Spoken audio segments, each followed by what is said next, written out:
যখনই জিতবো 10 উইকেটেই জিতবো, মনে মনে এমন পণ করেই যেন এবারের Dhaka premier division cricket league খেলতে মাঠে নেমেছেন লিজেন্ডস অফ রূপগঞ্জের ক্রিকেটাররা।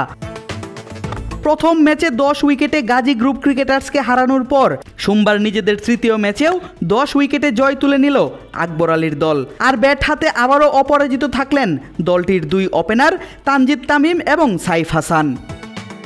প্রথম ইনিংসে টসে জিতে আগে ফিল্ডিং করার সিদ্ধান্ত নেন লিজেন্ডস অফ রূপগঞ্জের অধিনায়ক আকবর আলী। আর প্রথমে বোলিং করে মাত্র 69 রানেই ঘুরিয়ে দেন শাইনপুকুর ক্রিকেট ক্লাবের ইনিংস। তানভীর ইসলামের বোলিং ঘূর্ণি এবং রেজাউর রহমান রাজার পেস বোলিং নৈপুণ্যে মাত্র 70 রানের টার্গেট পায় তানজিদ তামিম, সাইফ হাসান, সৌম্য সরকাররা।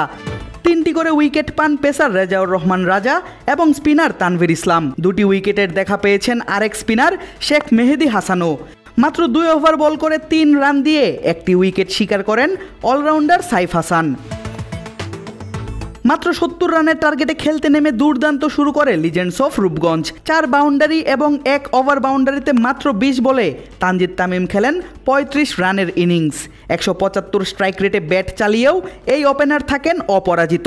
অপরদিকে 2 ছক্কা এবং 4-4-এ 37 বলে 39 রানের ইনিংস খেলেন দলটির আরেক ওপেনার সাইফ হাসান।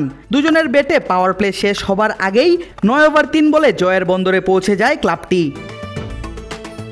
জীবনের সব আয়োজন এখানে একসাথে। এর আগে প্রথম ম্যাচেও গাজী গ্রুপ ক্রিকেটার্সের বিপক্ষে নিজেদের প্রথম ম্যাচে জিতেছিল রূপগঞ্জ। সেবার তানজিদ তামিম ছিলেন 46 বলে 65 রানে অপরাজিত। অপরদিকে সাইফ হাসান খেলেছিলেন 27 রানের ইনিংস। ফলে 94 রানের টার্গেটে খেলতে নেমে 10 উইকেটের জয় তুলে নিয়েছিল তামিম, শরীফুল, তানভীররা। যদিও নিজেদের দ্বিতীয় ম্যাচে ধানমন্ডি স্পোর্টস ক্লাবের বিপক্ষে মাত্র 24 রানের হার দেখতে হয়েছিল দলকে। হারের আক্ষেপের পাশাপাশি আফসোস বাড়িয়েছিল সাইফ হাসান এবং আফিফ হোসেন ধ্রুবর সেঞ্চুরি মিস। 333 রানের টার্গেটে খেলতে নেমে রূপগঞ্জ থেমেছিল 50 ওভারে 9 উইকেটে 308 রানের পুঁজি নিয়ে। আজকের ম্যাচে আবার 10 উইকেটে জিতে তামিম, সাইফ যেন বার্তা দিলেন আবারও নিজেদের জয়ের ধারায় ফিরেছে legends of Rupganj. Adib Ashraf, cric frenzy.